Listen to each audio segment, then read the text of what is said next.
What is going on, everyone? My name's Boit, and I'm back with some more Age of Mythology, the Retold action. Yes, I've been wanting to say that for so long. We've finally been shown the game in all its glory, and if I'm completely honest, it looks stunning. The units are beautiful, the building destruction, the particles. You can really tell that some serious care has been put in. But you can't judge a book by its cover. Let's go through what we know, what we can take some guesses at, and maybe some hidden goodies you may not have picked up in your first watch. So first and foremost, they are including what they call the Villager Priority System for both PC and Xbox, which is a bit of a step away from what has been done with Age of Empires 2 and 4. Clearly a step towards accessibility for newer players to the RTS genre. This feature basically controls your economy for you. You say, I want to split my economy 40% on food, 40% on gold, 20% on wood, and it'll do that for you at the cost of efficiency. Now, speaking of accessibility, what there is no sign of yet, however, is auto queue. Now, it is known that in Age of Empires 4, Xbox players got access to auto queue on their villager production, while PC players had to kind of grid it out, manually controlling everything. We really have no more information to go off, and I'm not sure we can really say one way or the other what is happening before we see a proper 1v1 from start to finish. This may be a little bit of a leap, but in previous Age of titles, it looks as though there may be some pre-game setting options with the gameplay shown to us starting with a significantly higher amount of resources than in the Titans. They're definitely not in a deathmatch mode, obviously starting with less villagers, so this means there will most likely be an opportunity to play around with different settings and of course opportunity for a wide variety of tournament formats. Balance has clearly been changed from both EE and Voobly. It seems like you've got walls with different hit points. Villagers have a 100 train limit now, up from 80, and what looks to be counter bonuses being shaken up a little bit. I must say, I'm a little bit disappointed to see the mercenaries still available, but who knows, maybe they're also a little bit different. We didn't actually get to see them in action.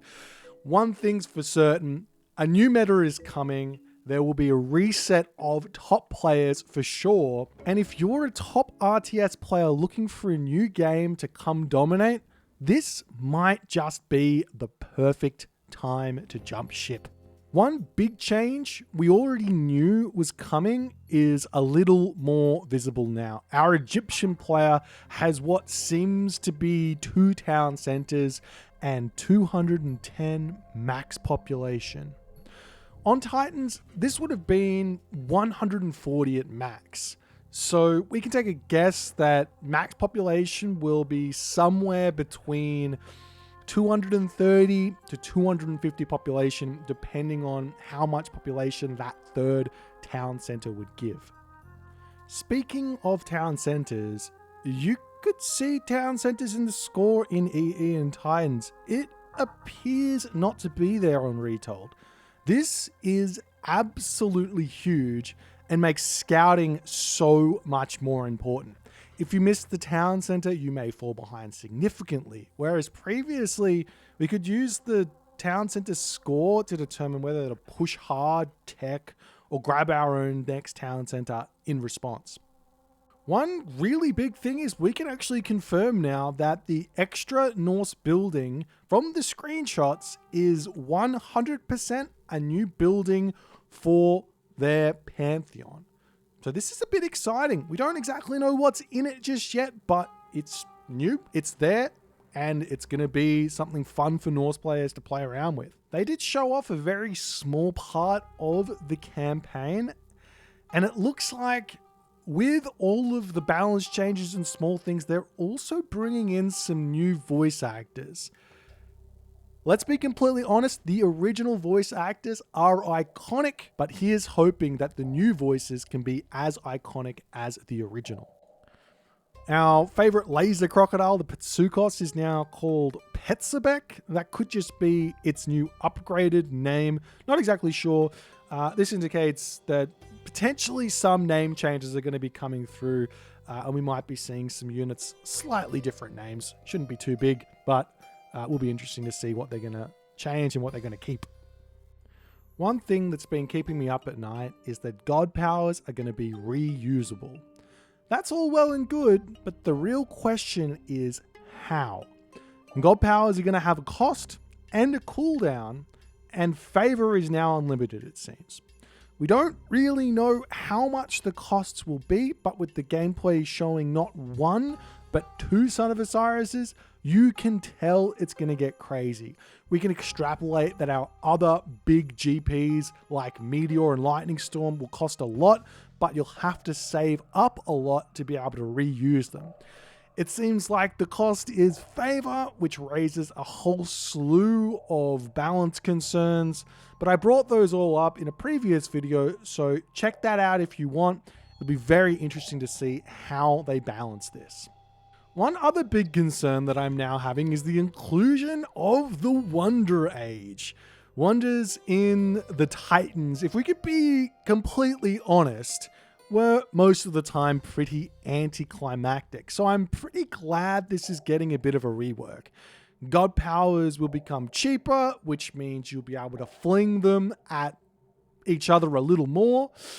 One thing that worries me just a little bit is that when you normally build a wonder, your opponent does as well. So this sort of a change doesn't really progress the game in the same way that building a wonder in the Titans would have. Instead, it kind of just turns on cheats to some degree, and while flinging god powers at each other might sound fun, I don't think this is something that's going to be super healthy for the game. Time will tell, and I'm more than happy to be wrong about this. Let me know what you guys think.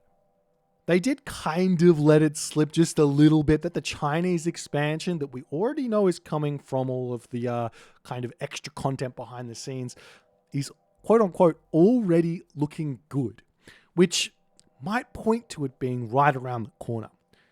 Given how good everything else looks, I have a pretty solid feeling that AoM Retold expansions will be treated with the same care as the base game has, which is something I'm personally looking forward to.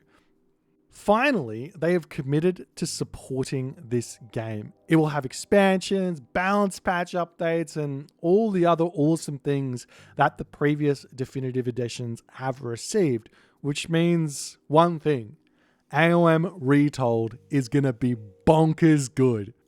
And to be honest, they have knocked the ball out of the park. This looks like the game I want and more. I can't wait to play through the campaign, break the game with some stupid strategies along the way, and get some sweaty games in on the ladder.